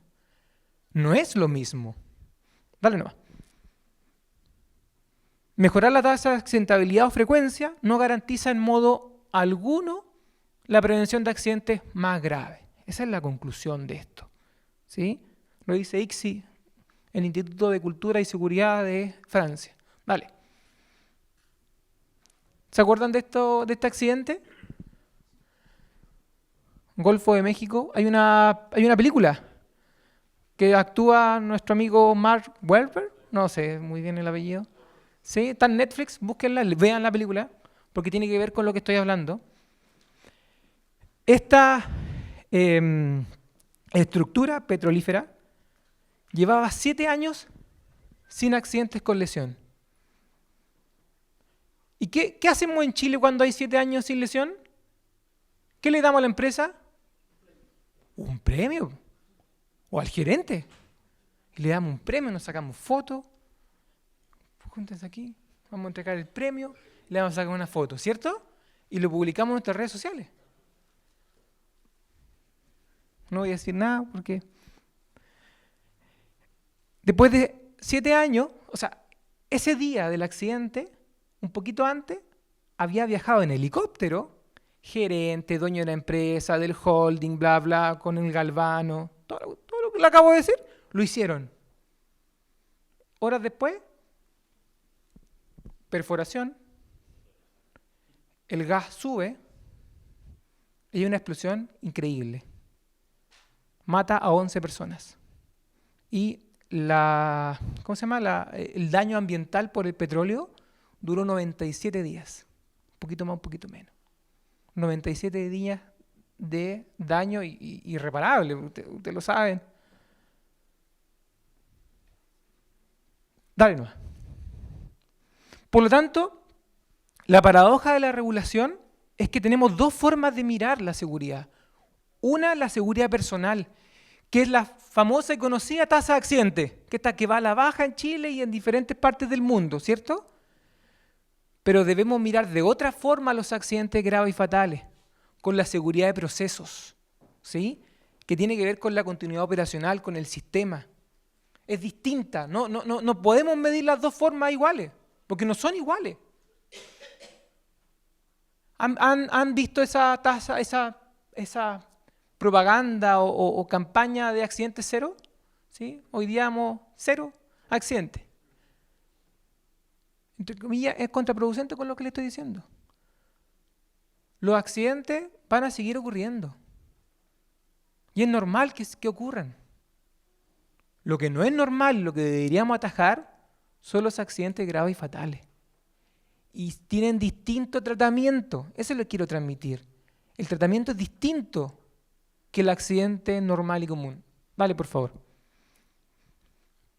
Entonces, desempeño humano y organizacional. ¿Vale? ¿De qué trata? Un poquito más. es un enfoque, una filosofía que busca comprender o mejorar, la seguridad y la calidad del trabajo mediante la comprensión de cómo las personas interactúan con los sistemas. Y usa metodologías para entender el error humano con el fin de crear y mantener controles que hagan el sistema tolerante al error. O sea, que fallemos de forma segura. Que si yo voy a cometer un error, no quede la escoba, ni dañe a alguien. ¿Sí? Trata de ser curioso, ser humilde en la conversación, de llegar al trabajador. El trabajador es el experto, no yo. El quien mejor sabe hacer el trabajo es el trabajador, no yo. Esto tiene que ver mucho con ergonomía, con lo que presentó Mauricio, el otro caballero, Claudio, que tiene que ver con ergonomía participativa. Es hacer vivo al trabajador en la gestión de la prevención. Porque finalmente, ¿quién va a adoptar los controles críticos? ¿Yo? ¿El gerente? ¿El dueño del proceso? ¿O el trabajador de la primera línea, el que está expuesto? El trabajador. Él tiene que decirme si le sirve o no le sirve el control. Por eso tengo que hacerlo partícipe desde un inicio. Y eso finalmente es ergonomía participativa. Dale. Y hay va uno a uno. Hay 5 principios que yo le decía, ¿sí? Que fueron reformulados por Todd Conklin. El primero es uno de los más importantes. Las personas cometen errores. O sea, somos falibles. De hecho, yo cometí un error cuando fui a almorzar. Algunos me vieron. El portabandejero se coloca de forma, ¿cómo podríamos decir? Horizontal. Horizontal, ¿cierto? Y donde almorzamos en el instituto se coloca de forma, podríamos decir, vertical. Entonces yo llego, como siempre, todos los días almuerzo, tengo el mismo ejercicio en la cabeza, estoy automatizado. No ocupo, acuérdense, tenemos un cerebro lento y un cerebro rápido, neurociencia. Entonces, como estoy automatizado, no lo pensé, voy y coloco la bandeja y sonó todo el casino. Tuve que pedir perdón, disculpa, nunca más vengo para la universidad. Voy a anotarlo a mi cuenta. Me prohibieron la entrada, de hecho tengo que irme ahora, o si no me van a cobrar el plato. ¿Qué le quiero decir? Es que nosotros todos los días cometemos más de 30 errores y no nos damos cuenta. Errores tan básicos. ¿Quién de aquí levante la mano? ¿Quién ha mandado un correo diciendo, hola, te adjunto documento, gracias, que estés bien? Levante la mano, ¿quién no? ¿Quién no? No, porque todos hemos cometido ese error. Error 300, como dicen, ¿no? Entre la silla y el... por lo tanto, error es humano, somos personas, la persona está en el centro de la organización. Si tratamos de corregir el error, no va para allá. Vamos a seguir estando donde estamos igual. Famoso acto inseguro, lo que clásicamente hemos enseñado en las universidades, en la seguridad industrial. Esta invitación es cambiar el chip. Dale con el 2, segundo principio. El aprendizaje. Aprender de forma profunda, aprender del trabajo diario, aprender de lo bueno que se hace, del lado positivo. Si la petrolífera durante 7 años no tuvieron un accidente, por lo tanto no investigaron nada, ¿cierto? Y yo asumo que no aprendieron nada. Eso pasa en muchas organizaciones. Como no ocurre nada malo, es una empresa segura, no investigo, círculo vicioso. Y déjenme decirles, si no hay confianza, además, psicológica en la organización, la gente no dice los problemas. Estos problemas de escape de gas que ocurría en la empresa, se habían dicho. Pero como muchas veces callamos porque el supervisor no hace nada, el gerente no me pesca. ¿Sí? O sea, cosas se avisaron por mucho tiempo y pasó lo que pasó. Y eso ocurre hoy en día en todas las empresas. Dale con el tercero, por favor. La culpa no soluciona nada. Comúnmente, biológicamente, estamos estructurados para culpar. ¿Sí? El Boris votó recién, yo voté. Pucha, pero ¿por qué votaste la? ¿Sí? ¿Por qué quebraste el plato? ¿Mm? ¿Por qué te accidentaste? Yo he asesorado un montón de empresas que la persona la terminan desvinculando, el que comete el accidente, o el que sufre el accidente, perdón. ¿Y ustedes también han visto eso? Que terminan desvinculando a la persona y creyendo que no va a volver a pasar. No, es que la persona se equivocó, po. Si yo lo quito a usted, porque usted tuvo el accidente, no va a haber más accidente. Es lógico, ¿no? Pero eso lo hacemos. Porque nuestra biología es culpar, es buscar a alguien. Somos concretos, prácticos. Dale con el cuarto. El contexto impulsa el comportamiento. Yo te diría que también me gusta mucho. Clásicamente hemos tratado de no te comportes así, Boris, no levantes la mano así, no hagas esto otro. Conductivismo. ¿Sí? Que con conductivismo vamos a corregir la conducta de las personas. Conductas seguras, no conductas inseguras. El concepto del principio de desempeño humano y organizacional tiene que ver con contarles que el contexto impulsa más el comportamiento que estar diciéndole a las personas qué hacer. ¿Alguien vio la película Focus? Nadie ve cine aquí, nadie ve Netflix ni película. De Will Smith. ¿Se acuerdan o no? De persuasión. Muy buena, ¿no? Donde todo te llevaba a que la persona tenía que apostar para poder ganar el dinero. Este principio tiene que ver con eso, con la biología humana. Nosotros, particularmente, lo vamos a ver más adelante, vamos a profundizar en este principio, pero tiene que ver con que estamos influenciados por el sistema. Si entramos a la universidad, el que estudia acá tiene un comportamiento distinto al que estudia en la Federico Santa María. Y en otra universidad, o en Santiago, en Arica, en Punta Arenas. Porque hay una cultura diferente, hay señales diferentes. Por más que estemos en el mismo país y con la misma regla. Dale nomás. Y el quinto, la respuesta importa, que tiene que ver con el liderazgo. Es cómo yo me comporto después de un accidente. Cómo yo me comporto si a ustedes lo observo con una desviación. Si yo veo a mi hijo pequeño haciendo algo malo y lo reto inmediatamente, nunca me va a decir, ni va a volver a confiar en mí, me va a contar las cosas.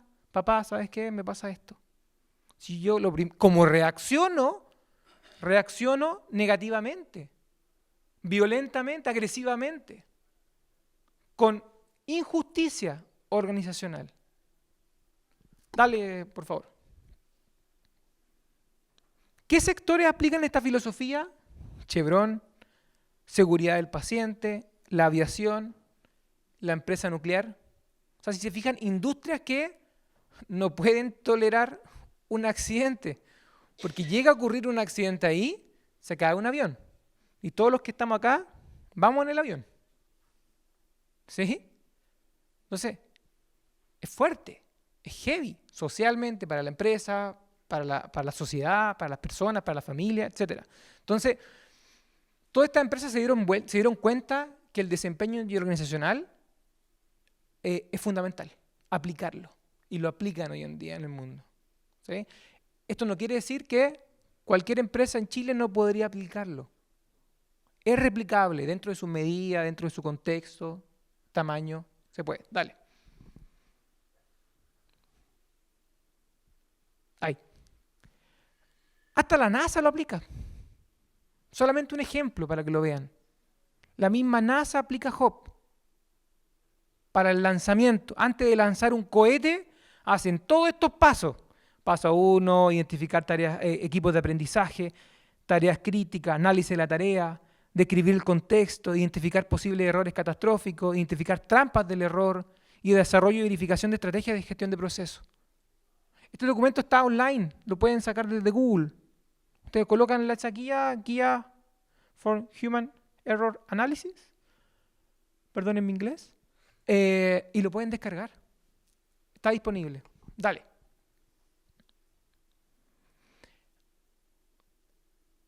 Hasta ahí. Stop. Gracias. No, uno más. Uno más. Para adelante. Ahí. Antes de mostrarle la sorpresa, de arruinarme la sorpresa. Esto no se conoce mucho. Y esto es bien antiguo, es del 78. El ciclo de vida de un accidente. ¿Lo han visto esto antes? ¿Lo han escuchado? Ciclo de vida de un accidente. Primero hay una situación nominal. O sea, hay un contexto, hay un nivel de cultura donde para nosotros existe un riesgo. Tal vez para alguien de afuera no lo vea, pero para nosotros sí. Porque hemos trabajado toda la vida frente a ese riesgo. ¿Sí? Trabajo en altura, riesgo crítico, eléctrico, etc. Entonces hay una situación, un contexto. Hay un periodo de incubación. Los accidentes graves y fatales, déjenme decirle que se incuban, así como el embarazo, podríamos decir, se gestan. Hay un tiempo de latencia. El tema es que no lo vemos, no lo identificamos, es difícil verlo. Cuando lo vemos con estos lentes que yo le estoy contando, nos está poniendo mis lentes. Se acumulan señales débiles, lo que se conocen, como pequeñas desviaciones que después se normalizan. El tema es que cuando se juntan todas las desviaciones que tenían que ocurrir en ese momento, todas las personas, se alinea el planeta, ocurre el accidente grave y fatal. ¿Sí? Pero hay una etapa antes de que ocurra el accidente, que es la revelación. Hay cierta alerta, red flags, que se conocen, que son, por ejemplo, la conducta insegura que nosotros identificamos, algo vimos que parece raro, pero depende mucho del observador el que tienen, del prevencionista, del supervisor, del gerente, si es que está en terreno o no.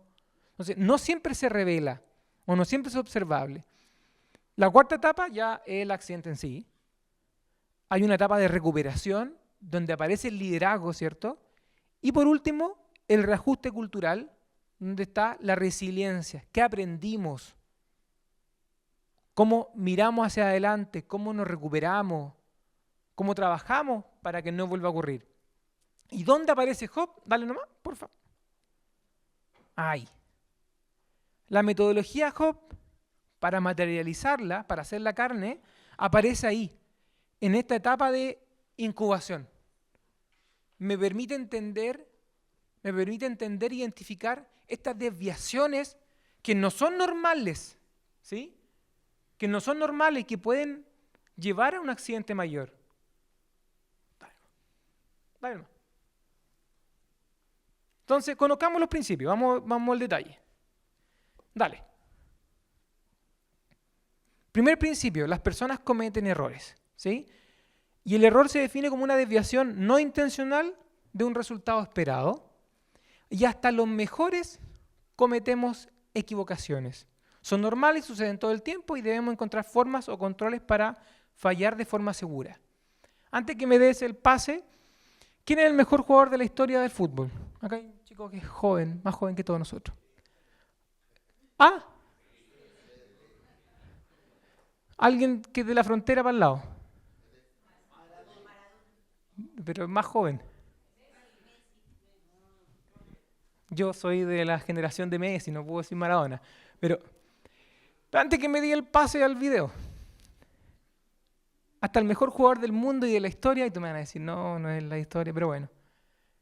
Hasta el mejor jugador de la historia y del mundo, que patea todos los días, tiene más goles que no sé quién, se equivoca. ¿Y nosotros no nos vamos a equivocar? Dale, por favor. ¿Se acuerdan o no?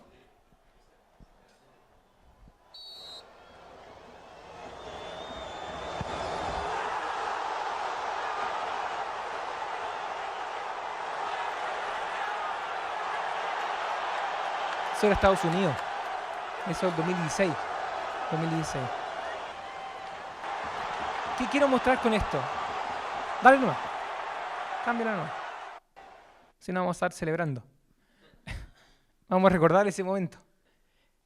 Hasta las mejores personas nos equivocamos.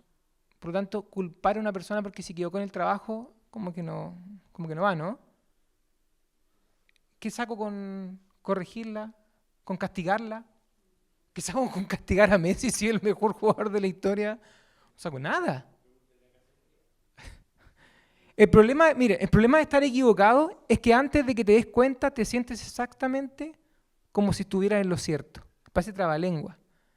Pero ¿qué quiero decir? Que nosotros, antes de cometer el error y durante el error, me siento igual como que si estuviera haciéndolo bien.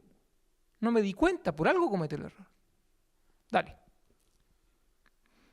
Existen precursores y trampas del error que propician o que aumentan el riesgo de exponerme a un peligro de alto potencial. Y yo debo identificarla. Es lo que me hace cometer el error. ¿Cuáles podrían ser precursores de Messi para que errara? Es que tenía un arquero muy bueno al frente. ¿Cierto? Lo era. Bravo, tapando penales, es uno de los mejores arqueros del mundo. ¿Qué otro contexto tenía? Era final, pifia, estaba cansado porque era un tiempo extendido, no sé. Todos esos precursores yo debo saberlo identificar. Son precursores organizacionales. Algo en la organización me expone a errar en un momento crítico, frente a un riesgo crítico. No cualquier riesgo crítico. Pero también hay trampas del error. Y cuando yo digo trampas del error, son estas. Por ejemplo, ¿entienden esta botonera? ¿Saben cuál botón apretar? Son todos iguales. El trabajador trabaja en automático, pero puede equivocarse, ¿cierto? Hay alta probabilidad de error, ¿cierto? Entonces, yo debo identificar eso. Dale otro. Esta es otra trampa del error. Yo estoy en mi casa, ¿cierto? Y quiero salir de paseo con mis hijos, pero le echo mantequilla de maní y se lo comen los bichos. No prevengo nada, es peor todavía. Porque son iguales. ¿Cuántas de estas cosas me pasan en mi empresa o en mi organización, en mis procesos, en mis tareas? Sobre todo en mis tareas críticas.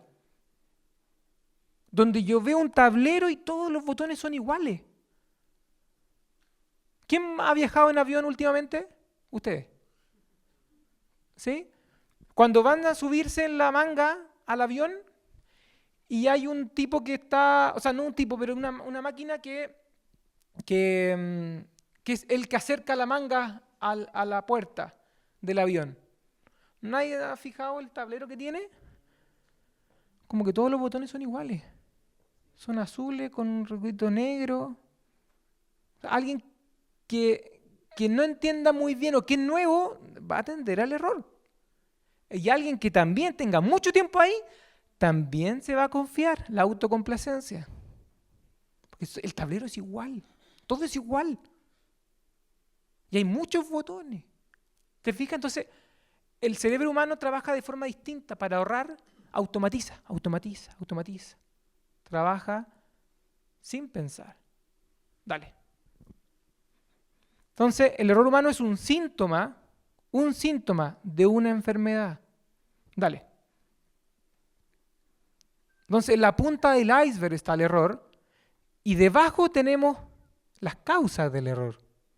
Un liderazgo débil, falta de entrenamiento, procedimiento imposible de seguir, una cultura organizacional que prioriza la seguridad sobre la seguridad. La producción sobre la seguridad, Muy bien, están atentos.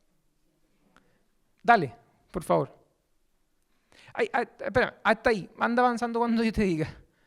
¿Cuál es la causa más frecuente? La pregunta que está ahí se responde un poco. ¿Qué nos han enseñado? ¿Cuál es la causa más frecuente de los accidentes? El error humano, ¿cierto? De hecho, lo muestro ahí. El 70% hay un error humano. ¿Está identificado? ¿La persona se equivocó? Sí, se equivocó. Déjeme decirte que el 70%, de ese 70%, el 80% del errar de esa persona tiene que ver con condiciones del proceso, herramientas y equipos mal diseñados. Y un 20% por los factores personales. El que no sabe, no puede, no quiere, ¿lo han escuchado? Ya, eso es el 20%. El otro 80% de por qué se equivocó es por las condiciones que le damos al trabajador. El sistema en el que opera. Dale la última. Y de ese 20% del factor personal, el 98% son por errores, lapsus o desliz. Lo que me pasó a mí. ¿Lo mío fue intencional? ¿El que yo haya botado la bandeja? No lo saben. Yo quería dañarlo. No me gustó la comida y la tiré. ¿Por qué me equivoqué? Por un lapsus, me olvidé, ¿cierto? Un desliz, me confié, etcétera, etcétera. Hay un montón de explicaciones, pero en ningún momento fue intencional. Ojo, nada, el 2% de ese 70% es intencional. Generalmente en el trabajo no tenemos personas que quieran dañar a otras. Ocurren los accidentes porque ocurren, porque hay un sistema, porque es complejo, no es simple de abordar. Son sistemas complejos. Te quiero mostrar cuál es la violación o la intención. Dale nomás, por favor. Veamos este video. Perdonen que le saque el fútbol, pero que es un ejemplo muy bueno para poder ejemplificar. Lo único que tiene que ir a revisar en el bar, que le pueden decir que es tarjeta roja. ¿Ves? Eso es lo que están revisando. No, mira, eso es... Esto es un error, ¿cierto? Con condena. ¿O una violación? Sí. No, yo digo un error. Se equivocó. Revisando, la gente pensó otra cosa. Acá en el estadio no pensaban tiene que idea estaban del viendo reglamento. posible penal, pero Claramente él finalmente rompió es la regla a tarjeta propósito. roja para Él Benítez. quiso dañar al otro jugador. Si ya el balón Dale, por favor. Eh, ¿Se acuerdan de esto? Zinedine Zidane, un profesional top de persona, ¿sí? Pero de repente se fue de su mundo y cometió ese error. Y ese error es intencional. Claro, ¿cierto? Pero ahí podía haber reaccionado de otra forma, y lo sabemos. Pero él decidió violar una regla y ocupar la violencia. Lo malo que fue en la final del Mundial, etcétera, etcétera, y ya sabemos lo que pasó. ¿Sí? Dale. Segundo principio, la culpa no soluciona nada. Tenemos una necesidad emocional de castigar. Pensamos que las cosas malas ocurren a las personas malas. Suena fuerte eso. O sea, lo que me pasó a mí, porque soy malo. Sí, pues. Si me pasó algo malo, porque soy malo. Porque así pensamos en la seguridad. Clásicamente, aunque no lo quieran inconscientemente, estamos pensando eso. No busquemos la culpa, debemos corregir el sistema. En vez de preguntar quién falló, cambiar a qué falló. Que tiene que ver con capacidad, que es la verdadera seguridad. Dale. El ciclo de la culpa. Hay un error, busco culpable, lo amonesto, ¿sí? Le pongo la nota de amonestación, se reduce la confianza, existe menor comunicación. Ya no le cuento las cosas al jefe, ¿para qué si me va a amonestar? La línea de mando desconoce los problemas, ¿sí? Ya no conoce dónde están las trampas del error, no, olvídense, no está. Las debilidades, las trampas y los precursores del error se mantienen.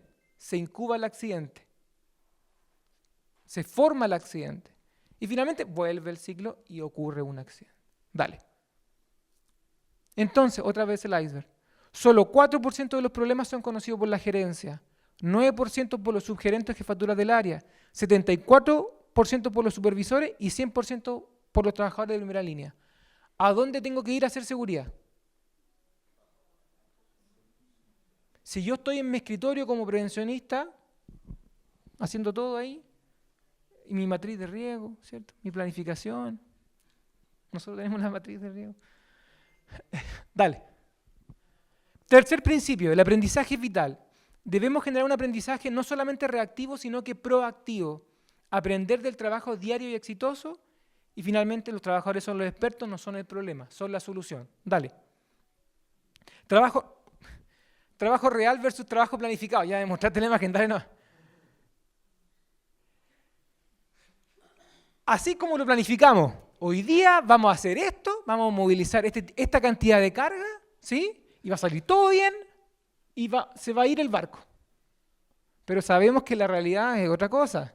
No llegó el barco a la hora, ¿sí? Llegó más tarde, tuvimos que hacer turno extra. Necesitamos más gente, llegó gente nueva. Por lo tanto, el trabajo real O sea, el trabajo planificado no es lo mismo que el real. Eso les quiero mostrar. Dale. Debemos saber administrar esa brecha. ¿Por qué? Porque quien planifica es el extremo romo, ¿sí? El extremo romo. Y quien ejecuta es el extremo afilado. Entonces, hay una brecha comunicacional entre el romo, el quien diseña el trabajo, y quien finalmente lo ejecuta. Dale. Dale una última, me lo voy a saltar. Ya. Esto es importante que lo podamos entender y me voy a mover para verlo grande igual que usted. Yo tengo el inicio del trabajo y tengo un resultado esperado, un final, ¿cierto? La línea azul es como en realidad se hace. Así se hace el trabajo, con baches, con variabilidad, con que me di cuenta que me falta algo, lo voy a ir a buscar, con que hay que hacer hora extra, con que necesito más gente, con que necesito otra máquina, con que necesito otra ropa, o que el supervisor me acompañe. Por lo tanto, muy pocas veces el trabajo se hace como se planifica. Por lo tanto, hay ciertas diferencias que son las oportunidades de aprendizaje. El tema es que en algunas ocasiones esa desviación o esa variabilidad de mi trabajo diario se acerca y se cruza con el peligro. De ahí ocurre el accidente grave fatal. Entonces, ¿dónde quiere aprender? Al trabajo diario y exitoso, al turno que se hizo bien. ¿Por qué? Porque el día de ayer, donde trabajamos, no hubo ningún accidente. Felicitaciones. Oye, pero ¿por qué no aprendemos del trabajo de ayer? ¿Por qué ahí debemos aprender? Porque como se llevó el trabajo exitoso, las mismas desviaciones van a ocurrir cuando ocurra un accidente grave fatal. Eso les quiero transmitir. Dale una más. El éxito se parece mucho al fracaso. Están las mismas condiciones. Presión en el turno, errores, falta de comunicación, conflicto de objetivos, miedo al informar, normalización, liderazgo, desviaciones, datos, instrucciones poco claras, falta de recursos. Pero terminamos el turno sin accidente. Y eso pasa todos los días. El tema es que justo otro día ocurre lo mismo y un accidente grave fatal. El tema es que tenemos que identificar de cuáles de estas desviaciones estamos normalizando y son precursores del error grave. Dale. Finalmente, tenemos que preguntarnos, ¿qué sistemas, procesos y herramientas tengo de retroalimentación? ¿Cómo me está retroalimentando la operación, la faena? ¿Qué tan abierta es la empresa para recibir la retroalimentación? Que el supervisor no se enoje cuando le digan noticias malas. ¿Sí? Es como, tráeme soluciones, no problemas. Hasta yo lo digo. ¿Sí? Comúnmente uno hace eso, no me traigas problemas, tráeme soluciones. ¿Sí? Entonces, ¿cómo te voy a decir las cosas malas? ¿Cómo las vamos a mejorar? ¿Sí? ¿Y qué tan comprometida es la empresa para hacer cambios basados en la información obtenida por los trabajadores? Eso es lo otro. El trabajador te dice, estoy cansado de decir las cosas porque no veo mejoras. Ya no digo nada.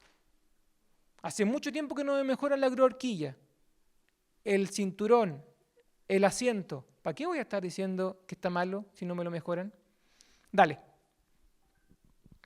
Y una empresa, yo muestro como un ejemplo, no bueno ni malo, no me paga Uber ni nada de eso. Soy un servidor público. Pero Uber es un ejemplo de retroalimentación activa. Cuando uno pide el Uber, ¿ocupan Uber acá? O Didi, esas cosas. El precio cambia cada rato, ¿cierto? Uno más encima califica al conductor. El conductor te califica. Todo eso va alimentando la aplicación, el sistema. Va viendo si está funcionando, cuántas personas se están moviendo, dónde, en qué lugar hay más movilidad, persona. Por lo tanto, ese es un buen ejemplo de retroalimentación activa de lo que está pasando en la realidad.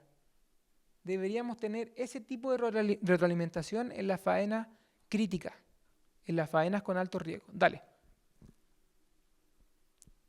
Las personas ajustan el desempeño por 3 razones, no porque son malas, ¿sí? Mantener o crear buenas condiciones de trabajo, compensar algo que falta o evitar problemas futuros. Esa es la realidad de las cosas. No es porque yo quiera hacer algo malo, no, es por esto. Dale. Finalmente debemos comprender mejor el éxito y las cosas que nos mantienen en un buen resultado. ¿Qué hace nuestra empresa para gestionar el riesgo y la confiabilidad en tiempo real para tener éxito? Dale. Cuarto principio. ¿Cómo estamos en la hora? ¿Pasado? Ya. Entonces vamos a llegar al sexto y vamos a terminar. Al quinto y terminar. El contexto reduce el comportamiento. Cerca del 95% de las personas reaccionan físicamente de manera similar a los estímulos. Si yo bostezo, lo más probable es que... ¿Cierto? Las personas hacen lo que hacen en el momento, yo ya lo había dicho, por motivos que le hace sentido a ella en ese momento. Dale. Si yo lo mando a usted, ¿su nombre? Humberto. Y le digo, vaya a comprarme 1 litro de leche al supermercado. ¿Ustedes creen que Humberto va a llegar con ese litro de leche y nada más? Si mi señora me manda a comprar leche, 1 litro de leche, lo más seguro que yo no llegue con ese litro de leche. Ya, llegue con ese y lleve algo más. ¿Por qué? Porque el nivel de persuasión que existe en un supermercado lo han vivido. ¿Dónde está la panadería del supermercado? Al final, ¿cierto? Tengo que pasar por todo, los chocolates, la cerveza, ¿cierto? Los pañales, a llegar al que yo quería comprar un pan. Y termino comprando de todo. Por más que no lo necesite, pero igual lo termino comprando. Y te acordaste. Ese nivel de persuasión es el contexto. El contexto impulsa el comportamiento. ¿Por qué creen ustedes que la góndola al final de la caja está llena de dulces? O de tentaciones. Porque somos frágiles, débiles. ¿Sí? Y compramos. Dale. ¿Se pueden cambiar los comportamientos? Sí. Muéstrame la imagen, por favor. Si yo voy a esa playa y realmente soy limpio o me preocupo del medio ambiente, capaz que caiga en el contexto y bote mi comida ahí. Total, está lleno de suciedad. Está todo sucio, todos se comportan igual. Lo más seguro es que yo me comporte de la misma forma. Dale una lámina más, por favor. En cambio, eso es todo lo contrario. Yo voy a la playa de la izquierda y a mí no me preocupa el medio ambiente, pero lo veo tan limpio y tengo a las personas todas observándome, así esperando que Boris bote el papel. ¿Yo qué voy a hacer? Lo voy a botar en el basurero. Pero yo nunca fui así. Yo lo hice porque ustedes me estaban mirando. ¿Me explico? Las personas cambian el comportamiento por el contexto, por la cultura de la empresa. Si tenemos un nivel de cultura desarrollado, las personas se van a comportar de forma segura. Dale. Este es un ejemplo. Yo trabajé mucho para el sector marítimo portuario. Este es de una región extrema, norte. Estos son conductores bolivianos. Antes, hace unos años atrás, no había esa garita. No había esa garita y el conductor, un consolidado y desconsolidado de carga, se bajaban del camión, caminaban, veían la carga. Pronto se exponían a grúa horquilla, se exponían a atropello, que se cayeran, porque tienen otra cultura, además, pero además se exponían a accidentes. Y les cambiaron el contexto. Les colocaron una garita con UCB, con agua. Usted, caballero, bájese el camión y siéntese aquí. ¿Sí? No haga nada. Siéntese aquí. No, siéntese aquí. Y las personas solitas se van a sentar ahí y no se exponen al riesgo. ¿Tuvieron que castigarla? No. ¿Qué es lo que hicieron? Cambiaron el contexto. Cómo trabajaban. Dale. Finalmente, el último, la respuesta importa. Dale nomás. Por el tiempo. Súper importante el liderazgo. Escuchar, aprender, liderar. Lenguaje empático, perspicaz, y despertar curiosidad en las personas. El contexto se centra en el sistema y no en las personas o en su comportamiento. El enfoque debe estar en comprender mejor el trabajo, buscar mejoras potenciales y no culpar a los trabajadores. Dale. Y el último. Este es un bonus tracks. No estaba dentro de los 5, ¿cierto? ¿Y por qué me meto un sexto? Porque de verdad hay un sexto que tiene que ver con esto. Cuando yo hablo de accidentes graves y fatales, tienen que haber controles. Controles de estos riesgos críticos que yo levanté. Dale. ¿Sí? ¿Y qué es un control crítico? Tiene que tener, dale nomás. Tiene que ser específico para el riesgo, tiene que tener un rendimiento identificado y tiene que tener un desempeño verificado. Ejemplo, riesgo crítico por sobreexposición a partículas diésel. Dale. Siguiente, ahí. Por ejemplo, cabina cerrada en equipos de minería. Restringir el acceso de partículas diésel. ¿Cuál es el rendimiento de ese control? Presión positiva de la cavidad mantenida a nivel que evite la entrada de partículas diésel. Filtro de entrada de aire que funciona a más de un 99% de eficiencia. ¿Y cuál es el desempeño verificado? Revisión de los registros de mantención, revisión de registros de alarma y medidas correctivas, revisar los registros de inspección y el cambio de filtro cada 1000 horas. Análisis documentado de la revisión de cada 500 horas. O sea, ¿qué les quiero mostrar con esto? No es tan simple como hacer un control crítico y olvidarme y creo que todos lo están cumpliendo. No, hay que hacerse responsable de ese control. Hay que tener información en tiempo real de ese control. Si está funcionando o no está funcionando. Ese es el sentido. Dale, por favor. Dale otro. Dale nomás. Solamente honor al tiempo. Dale. Finalmente me quedo con esto. Los controles tienen que tener un ciclo de vida. Yo no puedo generar un control, una medida de control, ponerla en la matriz y olvidarme.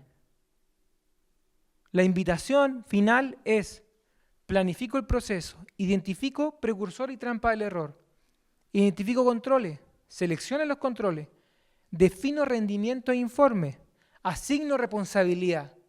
¿Quién de mi empresa va a ser responsable de ese control que les acabo de mostrar? Lo implemento, lo verifico y evalúo la respuesta de ese rendimiento. Y sigue un ciclo. No para nunca. Es la única forma de prevenir accidentes, o es la forma que nosotros sugerimos para prevenir accidentes graves y fatales. ¿Ya? Muchas gracias.